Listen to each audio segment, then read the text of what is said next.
आज सबसे पहले हम आपको ये बताएंगे कि अगर कोई पत्रकार राहुल गांधी से मुश्किल सवाल पूछ ले तो वो कैसे उस पत्रकार का अपमान करते हैं।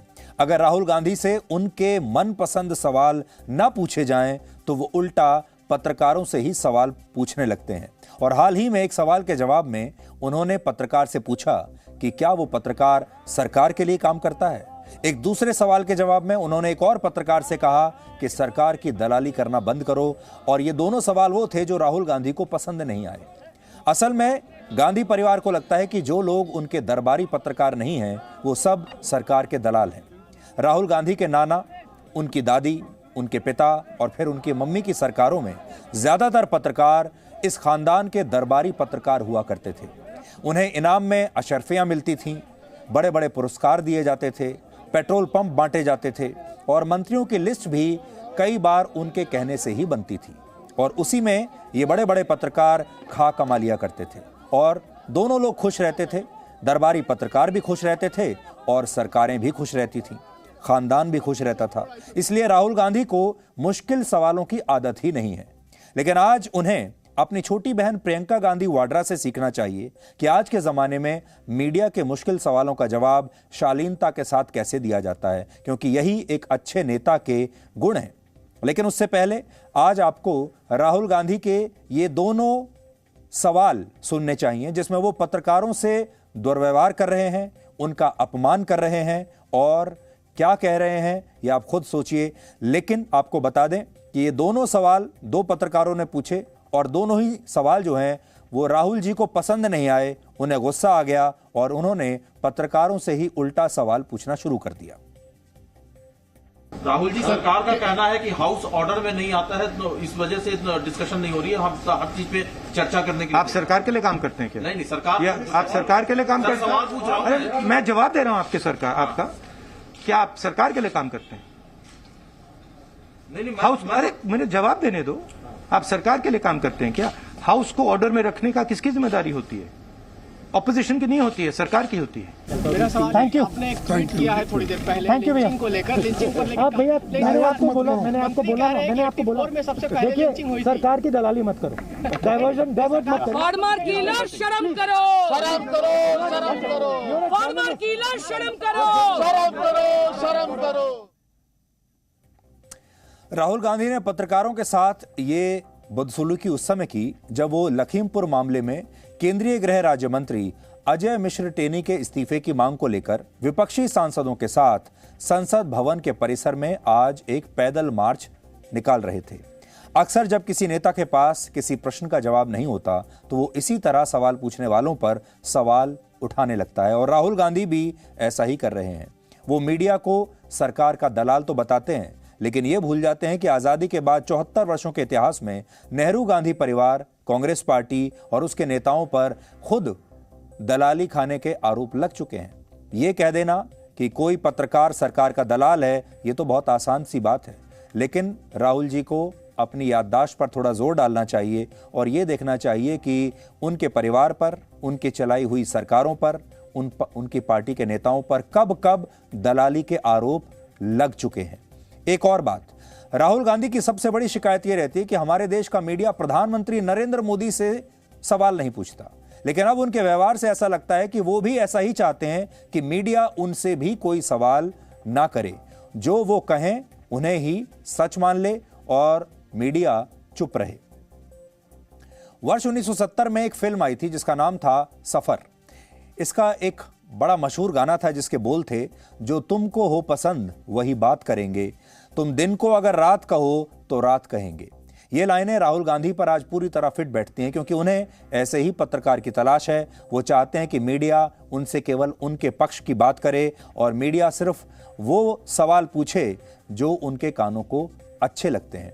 अगर कोई उनसे मुश्किल सवाल पूछ लेगा तो वो उस पत्रकार को सरकार का दलाल बता देंगे और ऐसा वो पिछले 2 दिन से नहीं कर रहे बल्कि उनके पिछले कई बयानों में यही देखा गया है कि जब भी कोई पत्रकार उनसे कोई जरा सा भी कड़वा सवाल पूछ लेता है तो वो उसका अपमान करने लगते हैं और मीडिया को सरकार का दलाल बताने लगते हैं। ये एक नया फैशन आजकल चला है। राहुल सर देखिए सरकार के जो मंत्री हैं, सूचना प्रौद्योगिकी मंत्री अश्विनी वैष्णव, जब वो जवाब देते हैं तो टीएमसी के सांसद उनका पर्चा फाड़ देते हैं। वो ये कहते हैं कि जवाब ही नहीं देना चाहते हैं, तो उस पर कैसे फिर बात होती? देखिए, आप डिस्ट्रैक्ट मत कीजिए, ठीक है? मैं जानता हूँ आप किसके लिए काम करते हो, आपको डिस्ट्रैक्ट करने की जरूरत नहीं है। जनता जानती है कि हिंदुस्तान के लोकतंत्र पर आक्रमण हुआ है, दिल में तीर मारा गया है। आप सरकार के स्पोक्समैन हैं क्या? सर आपको अगर ऐसा लगता है तो सर मैं पूछ रहा हूँ। नहीं मैं स्पोक पर्सन नहीं हूँ सर मैं मीडिया का आदमी हूँ। मैं मीडिया के आदमी नहीं हो सर मैं मीडिया की सच्चाई मैं बता सर मैं हिंदुस्तान में काम करता हूँ। I am a reporter sir. बताने दीजिए। जी पहली बार राज्यसभा में सांसदों की पिटाई की गई। प्रधानमंत्री को ये जो सारे कैमरा हैं, ये जो मीडिया है, ये उनके हवाले करती है, ये उनको देती है। ये शक्ति कहती है देखिए मीडिया में किसी और का चेहरा नहीं आएगा, किसी और नेता का चेहरा नहीं आएगा, बस आपका चेहरा आएगा। गंगा में कोई भी स्नान कर दे, वो टीवी पे नहीं आ सकता, मगर अकेले प्रधानमंत्री गंगा में स्नान करेंगे, पूरा हिंदुस्तान देखेगा। राहुल जी, सरकार का कहना है कि हाउस ऑर्डर में नहीं आता है, तो इस वजह से डिस्कशन नहीं हो रही है। हम हर चीज पे चर्चा करने के लिए। आप सरकार के लिए काम करते हैं क्या? नहीं सरकार, आप सरकार के लिए काम करते हैं? सवाल पूछ रहा हूं। अरे मैं जवाब दे रहा हूं आपके सरकार आपका। क्या आप सरकार के लिए काम करते हैं? नहीं हाउस, अरे मुझे जवाब देने दो। आप सरकार के लिए काम करते हैं क्या? हाउस को ऑर्डर में रखने का किसकी जिम्मेदारी होती है? ऑपोजिशन की नहीं होती है, सरकार की होती है। मेरा सवाल, थैंक यू। आपने एक ट्वीट किया है थोड़ी देर पहले थैंक यू भैया। लिंचिंग को लेकर, लिंचिंग को लेकर आप भैया, मैंने आपको बोला मंत्री कह रहे हैं कि 84 में सबसे पहले लिंचिंग हुई थी। सरकार की दलाली मत करो, डाइवर्ट मत करो। फार्मर किलर शर्म करो, शर्म करो, शर्म करो, फार्मर किलर शर्म करो, शर्म करो, शर्म करो। तो 51 साल की उम्र में राहुल गांधी राजनीति के एंग्री यंग मैन बने हुए हैं और उन्हें मीडिया से बहुत शिकायत है। आपने देखा होगा इन सारे बयानों में उनका एक ही दर्द और गुस्सा आपको समझ में आ रहा होगा, और वो ये है कि वो मीडिया से खुश नहीं है। और उन्होंने ये देखा कि 2014 के बाद से, जब से उनकी सरकार बदली है, तब से लगातार उनसे मुश्किल सवाल पूछे जा रहे हैं। इससे पहले यही मीडिया, यही न्यूज़ चैनल्स, यही अखबार, यही पत्रकार, ये सब उन्हें अच्छे लगते थे क्योंकि कोई उनसे सवाल ही नहीं पूछता था, किसी की सवाल पूछने की हिम्मत ही नहीं होती थी।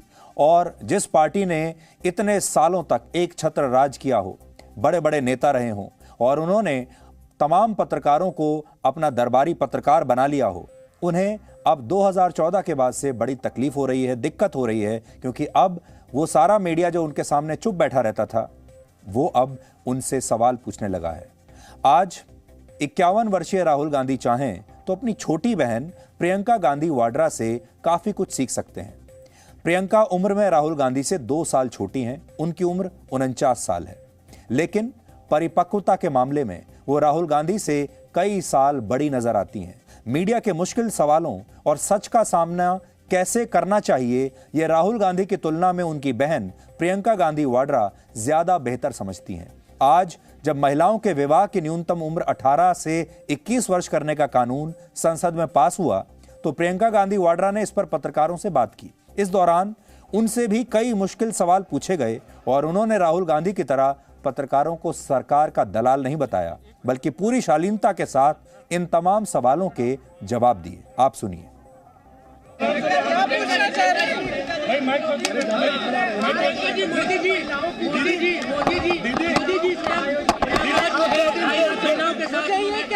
मुझे ये कहना है, उत्तर प्रदेश की महिलाओं, मैंने आपसे क्या कहा था?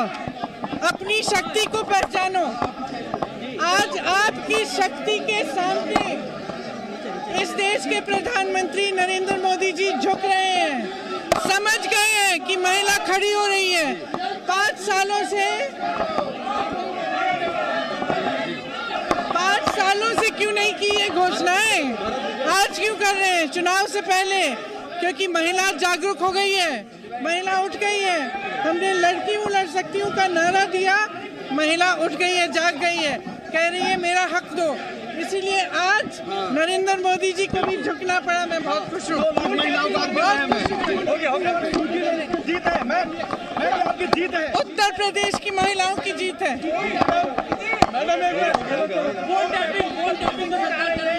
ईडी के और जो है छापे डाले जा रहे हैं। फोन टैपिंग छोड़िए, मेरे बच्चों के इंस्टाग्राम के अकाउंट भी हैक कर रहे हैं। तो सरकार के पास और कुछ काम नहीं है क्या? सरकार के पास और कुछ काम नहीं है, बताइए। बहुत समय से बात कर रहे हैं। तो राहुल गांधी जहां आपको हर समय वो गुस्से में नजर आते हैं, क्रोध में नजर आते हैं, पत्रकारों का अपमान करते हैं, वहीं आपने देखा होगा कि प्रियंका गांधी वाड्रा मुश्किल से मुश्किल सवाल पर भी वो शालीनता के साथ बात करती हैं और उनके चेहरे पर एक मुस्कुराहट हमेशा रहती है। और आपने ये भी देखा होगा कि इस देश का जो मीडिया है वो प्रियंका गांधी वाड्रा को भी उतनी ही जगह देता है, राहुल गांधी को भी उतनी ही जगह देता है, उतना ही स्पेस देता है।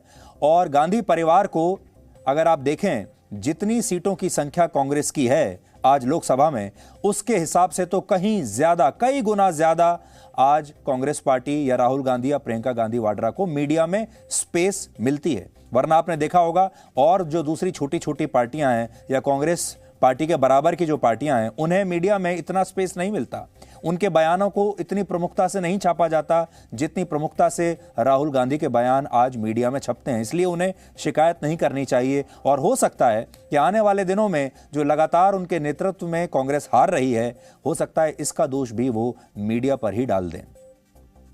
राहुल गांधी आज जिस सवाल पर भड़के, जो उन्हें सवाल अच्छा नहीं लगा, वो उनके एक ट्वीट के बारे में उनसे पूछा गया था और यह राहुल गांधी ने खुद ही ट्वीट किया था। इस ट्वीट में राहुल गांधी ने लिखा कि 2014 से पहले लिंचिंग शब्द सुनने में भी नहीं आता था। राहुल गांधी शायद सही कह रहे हैं, क्योंकि जब इस देश में कांग्रेस की सरकारें थीं, तब पुरस्कार पाने वाले पत्रकार, दरबारी पत्रकार लिंचिंग को लिंचिंग कहने की हिम्मत दिखाते ही नहीं थे।